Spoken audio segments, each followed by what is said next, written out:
আমি শ্যামলী ইসলাম আপনাদেরকে আমন্ত্রণ জানাচ্ছি এসএটিভি নিউজ আপডেটে। বিক্ষোভের সময় ছাত্রদের উপর গুলি না করার নির্দেশনা চেয়ে হাইকোর্টে আবেদন করা হয়েছে।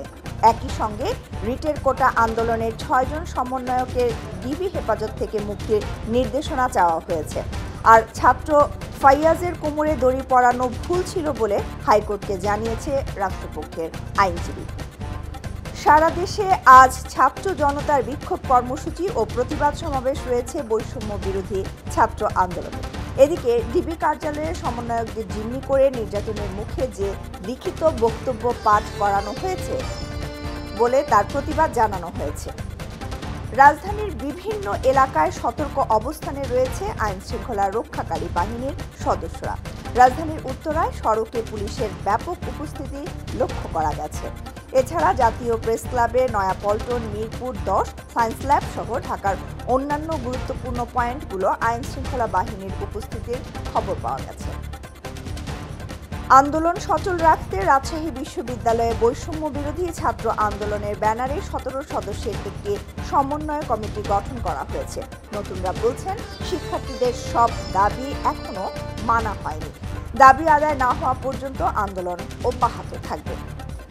ঢাকা বিশ্ববিদ্যালয়ের নিরপরাধ শিক্ষার্থীদের হয়রানি বন্ধে আইন শৃঙ্খলা বাহিনী সহ সকলের প্রতি আহ্বান জানিয়েছে ঢাকা বিশ্ববিদ্যালয় কর্তৃপক্ষ।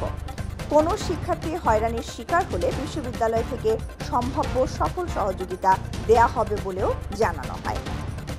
জামালপুর সরিষাবাড়ি সড়কের পাশ থেকে অজ্ঞাত পরিচয়ে এক যুবকের মরদেহ উদ্ধার করেছে পুলিশ। সোমবার সকাল 9টার দিকে সদর উপজেলার কেন্দুয়া ইউনিয়নে স্লুইস গেট মোড়ের সড়কের পাশ থেকে ওই মরদেহটি উদ্ধার করা হয়। দর্শক, এবার জানাবো দেশের বাইরের খবর।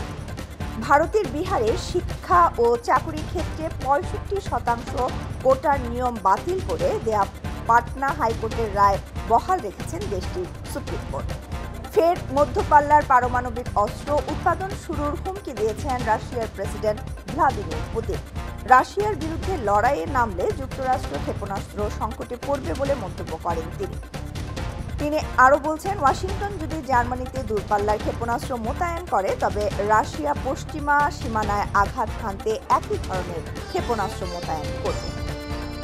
লাতিন আমেরিকার দেশ ভেনেজুয়েলায় প্রেসিডেন্ট হিসেবে পুনর্নির্বাচিত হয়েছেন নিকোলাস মাদুরো। এই নিয়ে তিনি তৃতীয় মেয়াদে দেশটির প্রেসিডেন্ট নির্বাচিত হলেন। এবার থাকছে মাঠে ময়দানের সংবাদ।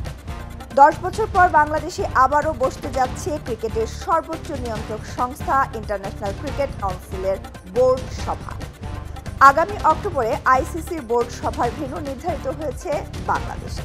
বিসিবি সভাপতি নাজমুল হাসান পাপন বিষয়টি নিশ্চিত করেছেন। ইন্ডিয়ান প্রিমিয়ার লিগের পরবর্তী আসরের জন্য চেন্নাই সুপার কিংসের 4 রিটেইন প্লেয়ার লিস্টে নেই বাংলাদেশের পেসার মুস্তাফিজুর রহমানের নাম, নেই দলটির সাবেক অধিনায়ক ধোনি। শেষ করছি নিউজ আপডেট। এসএটিভির সবশেষ সংবাদ জানতে ভিজিট করুন www.sctv.tv। এতক্ষণ সঙ্গে থাকার জন্য ধন্যবাদ সবাইকে।